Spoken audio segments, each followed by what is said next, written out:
स्तुन्वन्ति दिव्यैस्तवैः वेदैः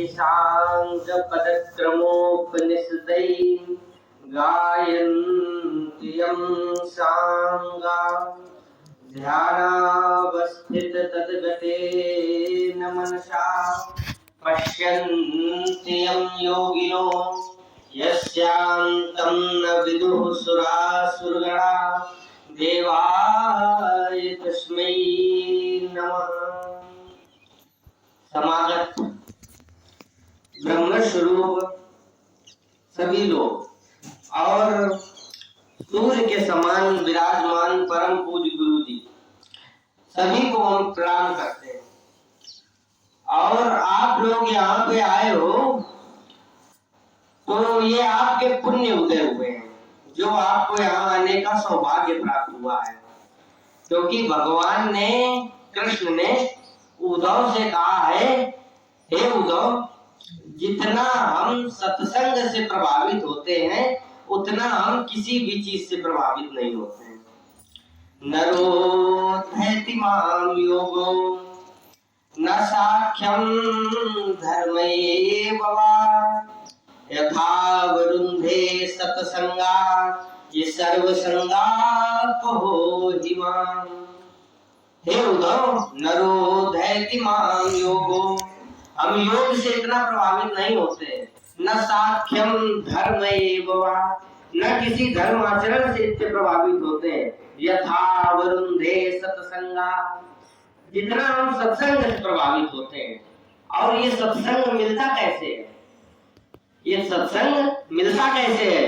तो व्यास जी ने एक श्लोक लिखा भागवत में कि भाग्योदय बहुजन्म समर्जितेन सत्संगमं च पुरुषो लभते यदा वै अज्ञान हेतु कृत मोह मदान्धकारं नाशं विधाय तदुदयते ही विवेका। कैसे सत्संग मिलता है? भाग्योदय, जब जन्म जन्मांतर का भाग्य उदय हो जाता है। भाग्योदयन बहुजन्म समर्जितेन तब सत्संगमं च पुरुषो लभते यदा वै।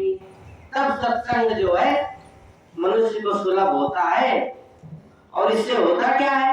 अज्ञान हेतु कृत मोह मदान्धकार नाशं विधाय तदुदयते ही विवेका। इससे अज्ञान रूपी अंधकार दूर होता है और विवेक उत्पन्न हो जाता है। बिनु सत्संग विवेक न होई और राम कृपा बिनु सुलभ न सोई। इसलिए भगवान की कृपा भी बहुत जरूरी है। भक्त को भागवत के एकादश स्कंद में नव योगेश्वर और निमि का संवाद है। उसमें नव योगेश्वरों ने निमि से कहा है, हे राजा निमि, भगवान और भक्त के बीच में केवल माया है। माया के वशीभूत होके केवल भक्त भगवान से दूर है। और ये माया कैसी है? तुलसीदास जी ने कहा है, रज्जो यथा हे ब्रह्म। जिस प्रकार अंधकार में जब प्रकाश का अभाव है तो रस्सी को भी सांप समझ लिया जाता है, भ्रम हो जाता है। लेकिन जब प्रकाश आता है तो वो प्रकाश कब आएगा? जब भगवान की कृपा होगी।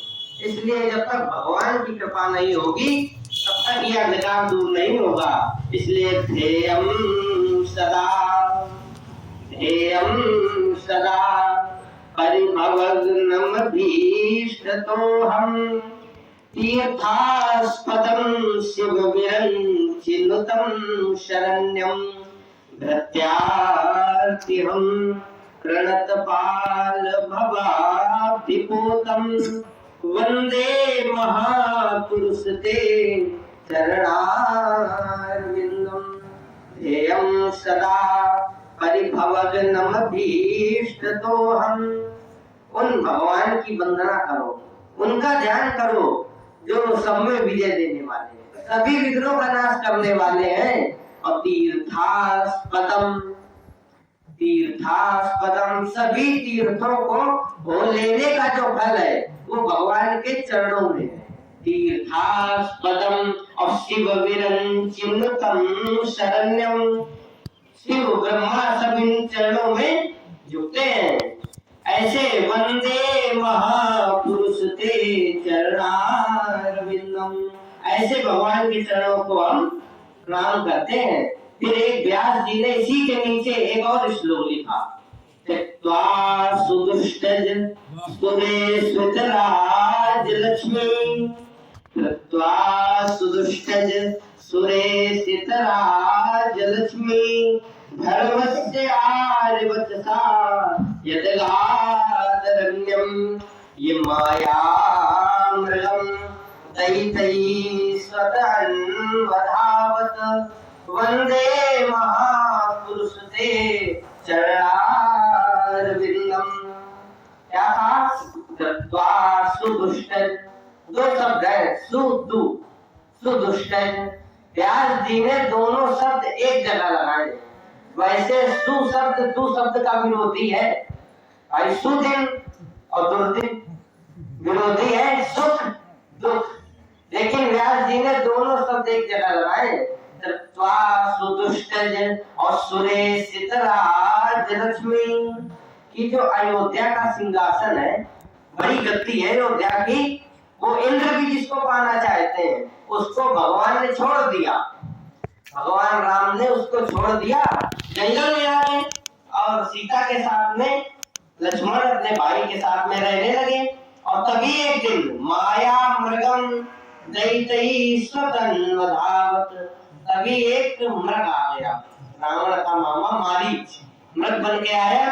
माया मृगम वो भगवान, और दैतैः स्वतन्वधावत, पत्नी के कहने पे, दैतैः माने पत्नी के कहने पे उसके पीछे पीछे भागे। तो जब भगवान भाग रहे हैं तो चरण चिन्ह उनके दिखाई पड़ रहे हैं, सीता खड़ी है, भगवान भाग रहे पीछे, तो वो चरण सीता जी ने जो देखे हैं तो वंदे महापुरुष ते चरणारविंदम, उन भगवान के चरणों में। देखिए ये माया मृग था, क्या राम जानते नहीं थे कि ये माया है? भगवान जानते थे कि असंभवम हे मृगस्य जन्म, और तथापि रामो लुलुभे मृगाय। भगवान जानते हैं कि सोने का मृग होना असंभव है, सोने का मृग नहीं होता है, लेकिन दैतैई पत्नी की इच्छा उसी मृग के, इसलिए उसके पीछे पीछे जा रहे हैं। देखो जब मनुष्य का समय खराब होता है तो उससे चूक हो ही जाती है।